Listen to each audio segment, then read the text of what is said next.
Good morning students. कल भू संचलन के अंतर्गत हम ज्वालामुखी का जिक्र कर रहे थे और कल हमने देखा था कि ज्वालामुखी क्या होता है, क्या रूप हैं इसके, किन कारणों से ज्वालामुखी विस्फोट होता है, क्या क्या निकलता है जब ज्वालामुखी विस्फोट होता है भूगर्भ में से, और ये सभी बातें जो हैं हमने जिक्र किया। इनके प्रकार क्या होते हैं ये भी हमने देखा। आज हम देखेंगे ज्वालामुखी का जो है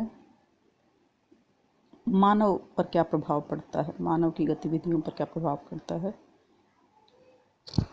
तो मानव के लिए बहुत बड़ा रहस्य बना हुआ है भूगर्भ में छिपाए ज्वालामुखी। तो मानव के जीवन को बहुत तरह से प्रभावित करता है। कई लाभ हैं इसकी, हानियां भी हैं। तो पहले लाभ जिक्र कर लेते हैं। भूगर्भ में बने हुए बहुत ही उच्च दाब को लेकर बाहर निकलने में सहायता देते हैं।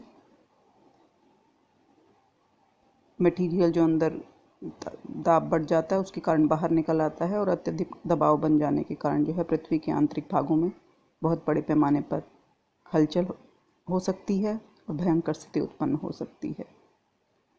तो हमारे लिए प्राकृतिक सुरक्षा वाल्व के रूप में काम करते हैं ज्वालामुखी। जिस तरह से प्रेशर कुकर में सुरक्षा वाल्व के बिना अधिक दबाव बढ़ने से उसके फटने का डर रहता है, उसी तरह से ज्वालामुखी के बिना जो है पृथ्वी के आंतरिक दबाव से विनाश लीला हो सकती है। तो एक तरह से प्रेशर कुकर का काम करते हैं, सेफ्टी वाल्व का काम करते हैं हमारी धरा के लिए। दूसरा है कि भूगर्भ से जब भी मटेरियल बाहर आता है तो पता चलता है हमें अंदर क्या है। तो भूगर्भ की स्थिति का ज्ञान होता है इससे हमें। इसके अलावा लावा से बनी काली मिट्टी बहुत उपजाऊ होती है, जिसमें कपास, गेहूँ, गन्ना, तंबाकू, अनेक उपजें जो हैं, अनेक फसलें जो हैं उगाई जा सकती हैं। हमारे भारत में आपको पता ही है, दक्कन का जो पठार है दक्षिण भारत में, वो संयुक्त राज्य अमेरिका में वाशिंगटन प्रदेश की जो मिट्टियाँ हैं वो भी लावा से बनी हुई हैं। और जब ज्वालामुखी उद्भेद होता है, ज्वालामुखी विस्फोट होता है, तो बहुत सा मटेरियल आता है बाहर और साथ साथ बहुत बहुमूल्य खनिज पदार्थ भी आते हैं, जैसे कि सोना है, चांदी है, तांबा है। तो इनकी प्राप्ति भी ज्वालामुखी उद्भेदन से होती है। इसके अलावा ज्वालामुखी प्रदेशों में गर्म जल के चश्मे मिलते हैं जिनसे गंधक प्राप्त होती है और चर्म रोगों का इलाज भी होता है। आयरलैंड में ये चश्मे वस्त्र धोने के लिए, भोजन पकाने के लिए प्रयोग किए जाते हैं। इसके अलावा अधिक तापमान वाली भाप जो है, जो कि ज्वालामुखी विस्फोट के समय निकलती है, उसको संचित करके भूतापीय विद्युत का उत्पादन किया जाता है। इस तरह का विद्युत उत्पादन हो रहा है बहुत से देशों में, आइसलैंड के अंदर, इटली के अंदर, न्यूजीलैंड के अंदर। इस तरह से जो है विद्युत उत्पादित हो रही है। इसके अलावा ज्वालामुखी क्षेत्रों में बहुत से दर्शनीय स्थान भी विकसित हो जाते हैं, टूरिस्ट प्लेसेस विकसित हो जाते हैं और जिसको देखने दूर दूर से लोग आते हैं। जैसे एटना ज्वालामुखी है या अरारात ज्वालामुखी है। तो वर्तमान में जो है विश्व के अति सुंदर और मनमोहक स्थानों में गिने जाते हैं ये। इसके अलावा लावा से आग्नेय चट्टानों का निर्माण होता है और आग्नेय चट्टानें प्राथमिक चट्टानें हैं जो बेस प्रदान करती हैं दूसरी चट्टानों को भी। और जब शांत हो जाता है ज्वालामुखी, तो शांत ज्वालामुखी के विदर में वर्षा का जल भर जाने से जो है क्रेटर झील का निर्माण होता है और जिसके जल का इस्तेमाल सिंचाई के लिए किया जाता है। जो मिस्र की नील नदी है, वहाँ पर विक्टोरिया नाम की एक ऐसी ही झील है जिससे ये मिस्र की नील नदी निकलती है। तो ये तो रहे लाभ ज्वालामुखी जो हमें देते हैं। कुछ एक हानियाँ भी हैं इससे। आप सब जानते हैं, आमतौर पे ज्वालामुखी विस्फोट जो है बहुत विनाशकारी होते हैं, जान माल की हानि होती है। 1943 में मेक्सिको का एक ज्वालामुखी पहले साल 4 लाख टन प्रतिदिन की दर से लावा और सीडर उगलता रहा। इसने जो है 775 वर्ग किलोमीटर क्षेत्रफल को उजाड़ बना दिया, काफ़ी क्षति पहुंचाई थी। प्राचीन सभ्यताएं हैं वो भी नष्ट हो जाती हैं इससे। विसुवियस ज्वालामुखी जो है उससे क्षण भर में ही पेम्पाई और हरिकुलेनियम नगर जो हैं वो लावे के नीचे दबकर नष्ट हो गए। भूकंप आते हैं ज्वालामुखी के कारण जो काफ़ी नुकसान पहुंचाते हैं। इसके अलावा लावा प्रवाह से सैकड़ों किलोमीटर के क्षेत्र में कृषि का विनाश हो जाता है।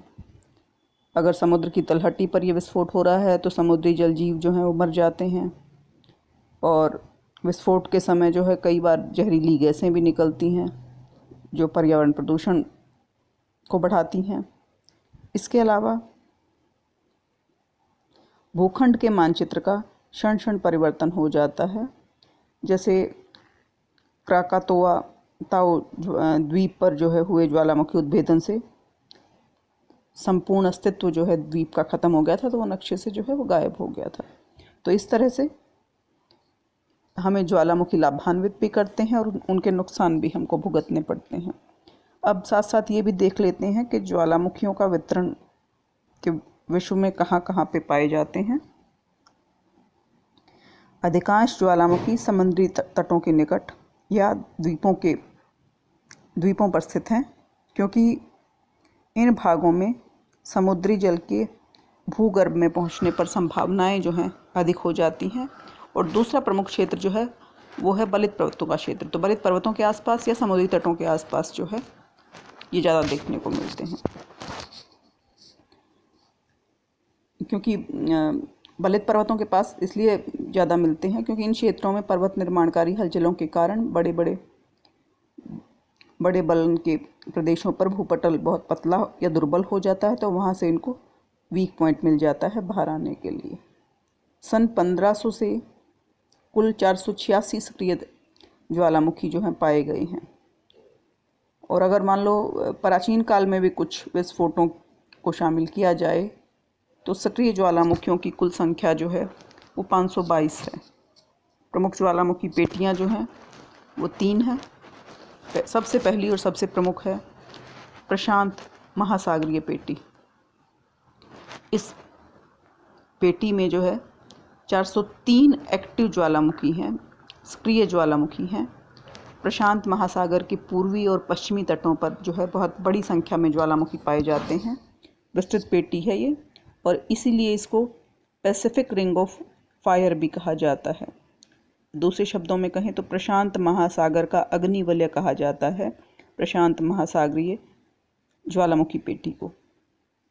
इस पेटी का विस्तार पूर्वी तट पर दक्षिणी अमेरिका के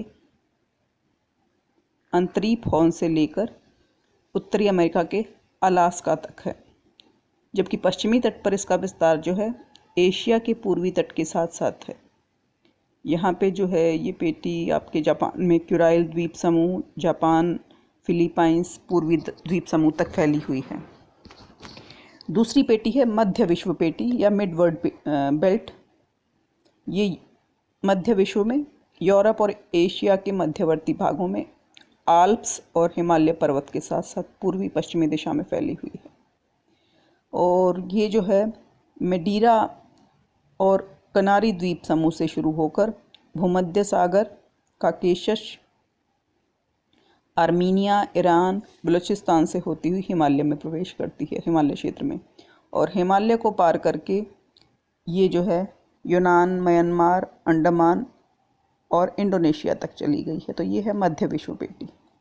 तीसरी और आखिरी है वो है अफ्रीकन रिफ्ट घाटी या अफ्रीकन रिफ्ट वैली। ये जो है जैसा नाम बता रहा है अफ्रीका में है। अफ्रीका के पूर्वी भाग में झील क्षेत्र से लाल सागर तक होती हुई उत्तर में पैलेस्टाइन तक फैली हुई है। इसका सबसे क्रियाशील ज्वालामुखी जो है वो कैमरून पर्वत है। तंजानिया का किलीमंजारो वो भी इसी पेटी में पाया जाता है। हालांकि अब वर्तमान में किलीमंजारो जो है एक मृत ज्वालामुखी है जो रिफ्ट घाटी से बाहर है। इन तीनों पेटियों के अलावा कुछ एक अन्य क्षेत्र भी जो हैं जहाँ पर कि ज्वालामुखी फटते हैं। और इसमें आप नाम ले सकते हैं अटलांटिक महासागर। अटलांटिक महासागर में केप वर्डे जो द्वीप है वो प्रमुख है इसमें। इसके अलावा आइसलैंड में भी 20 से अधिक सक्रिय ज्वालामुखी हैं। एजोर्स, सेंट हेलेना आदि अन्य ज्वालामुखी द्वीप हैं। हिंद महासागर की जहाँ तक बात है तो हिंद महासागर में कोमारो, मॉरिशस, रियूनियन आदि प्रमुख द्वीप हैं। अंटार्कटिक महाद्वीप में रास सागर के तटीय भागों में बुश और टेरर सक्रिय ज्वालामुखी हैं।